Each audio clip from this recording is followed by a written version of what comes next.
All right, so by this point, you may or may not have already purchased your domain. You may or may not already have your Shopify store.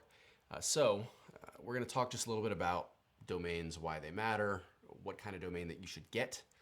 There's going to be two considerations for the domain you buy. Are you building a brand? And do you need to rely on search engine traffic? So here's what I mean by that. Of course, earlier I've told you to build a brand. I want you to build a brand no matter what. But what's your domain going to be? Is it, so for example, Lululemon? It's a nonsense word, right? But now it's a brand name, and now it is a word that if I say it to you, you will know what I'm talking about. But 15 years ago, if I said Lululemon, you'd look at me like I'm crazy. But now I can go to lululemon.com and I know exactly what I'm going for. So maybe you're trying to do something like that. You're creating a brand, and so you think that your brand is going to be such that the domain itself is going to be very powerful for you. That's good. What you can also do is create a domain that tells Google what it is that you do right off the bat, and that can help you get some search engine traffic in the door. So the example I have here is wholesale-boat-parts.com. That might be a real website. I didn't even go to it, but wholesale-boat-parts.com. So right away, my URL is a signal to Google about what this website is all about. It sells boat parts, right? It's not a good domain to create a brand around, you know. I'm the CEO of wholesale-boat-parts.com, right?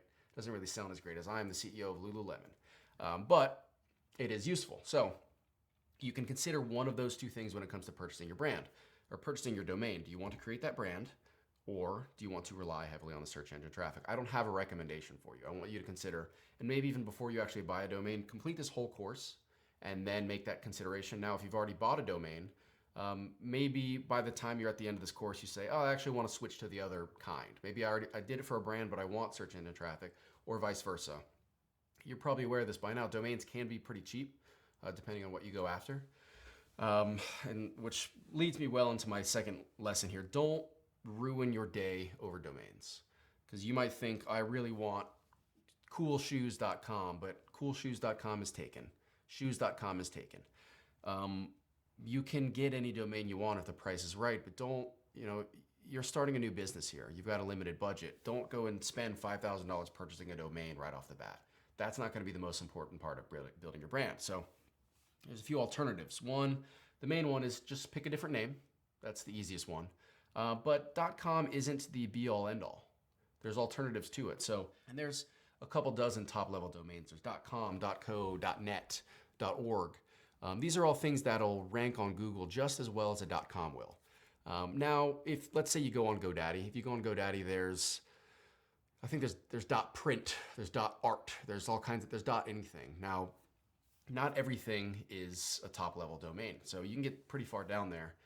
And those aren't things that you're going to want to purchase because they're not going to rank as well in Google. So you're going to want to find any comparable TLD, top level domain. So it's okay if you need to go with a .co. It really is.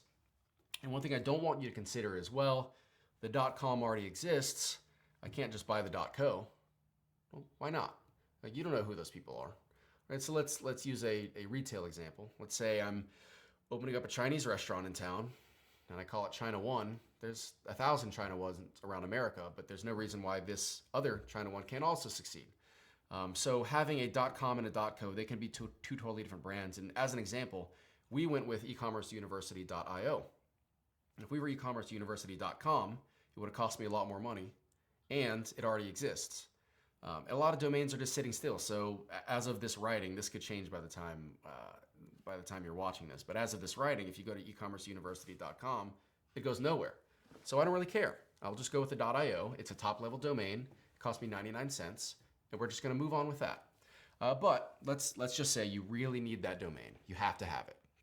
So like I mentioned before, it is possible to have any domain you want if the price is right. So how do you do that? Well, you can go to GoDaddy. You can go to a lot of different other, domain sellers. But GoDaddy's the main one. And you'll go on there and you'll find a domain that you want, and there'll be a little button that says talk to a broker. And generally speaking, their broker fee is going to be 20%. So let's say it cost me 10 grand, and trust me, it can be very expensive to get a domain. I've used this service before, actually. You go to this broker, you click this button, and if they're able to purchase a domain for $10,000, you will then pay another 20% on top of that directly to GoDaddy. So I'd pay another $2,000. So the purchase of that third-party domain is going to cost me $12,000 plus taxes.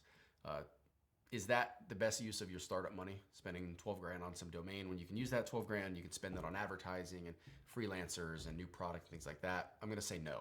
So get a good domain name, get a .co if you need to, get a .io if you need to, but don't sweat over it. It's not going to make or break your company. This is not the most important part of what you're doing.